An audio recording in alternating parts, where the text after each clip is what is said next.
प्रिय विद्यार्थी, बगड़िया बाल विद्या निकेतन ऑनलाइन क्लास में आपका स्वागत है। हम पढ़ रहे हैं कक्षा 10 कृतिका का अध्याय 2 जार्ज पंचम की नाक। इस अध्याय की अब तक हमने 6 प्रश्न उत्तर कर चुके हैं। आज हम कर रहे हैं प्रश्न 7 और उससे आगे। प्रश्न 7 है, नाक मान सम्मान व प्रतिष्ठा का द्योतक है। ये बात पूरे व्यंग्य रचना में किस तरह उभर कर आई है, लिखिए। यूं तो मानव शरीर के सभी अंग महत्वपूर्ण हैं, किंतु नाक को इसमें सबसे महत्वपूर्ण स्थान प्राप्त है।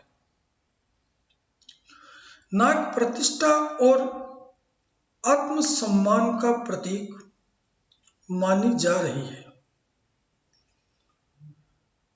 पूरे पाठ में नाक के इसी प्रतीकात्मक अर्थ को उभारा गया है।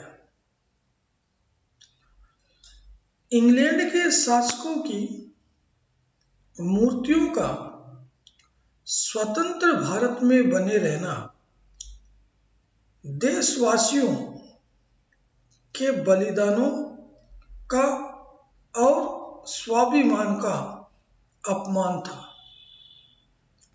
स्वतंत्र भारत की राजधानी में जॉर्ज पंचम की मूर्ति को बनाए रखना देश के शासकों की स्वाभिमान शून्य मानसिकता को दर्शाता है।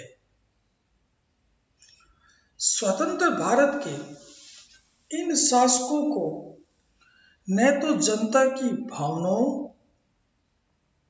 की चिंता थी और न देश के आत्मसम्मान की। इंग्लैंड की महारानी के स्वागत में वे इतने विचार विमूढ़ थे कि मूर्ति के सभी अपमानजनक सुझावों को स्वीकार करते चले गए। सभी भारतीय महापुरुषों, स्वतंत्र सेनानियों और बलिदानी बालकों की नाकों को जॉर्ज पंचम की नाक काटकर जॉर्ज पंचम की मूर्ति में लगाया जाना नाक के इसी व्यंग्यार्थ की ओर संकेत करता है। पत्थर की बुत की सिर्फ एक नाक के लिए करोड़ों भारतीयों की नाक कटवा देना नाक शब्द के प्रतिष्ठा, आत्मसम्मान और स्वाभिमान सूचक अर्थ को पूरी तरह उभार रहा है। प्रश्न 8, जॉर्ज पंचम की लाट पर किसी भी भारतीय नेता, यहाँ तक कि भारतीय बच्चे की नाक फिट न होने की बात से लेखक किस ओर संकेत करना चाहता है?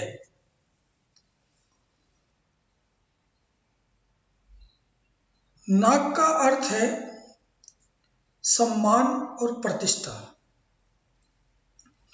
ये बताते हुए लेखक ने संकेत किया है कि स्वतंत्र और आत्मसम्मान के लिए त्याग और बलिदान करने वाले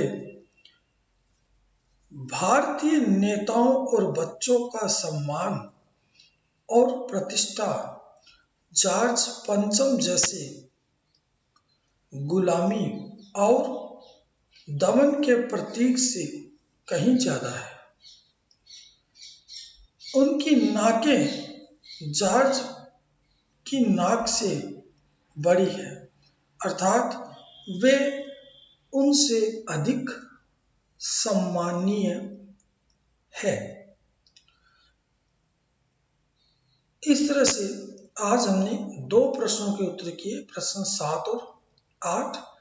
अगली ऑनलाइन क्लास में हम शेष बचे प्रश्नों का अध्ययन करेंगे।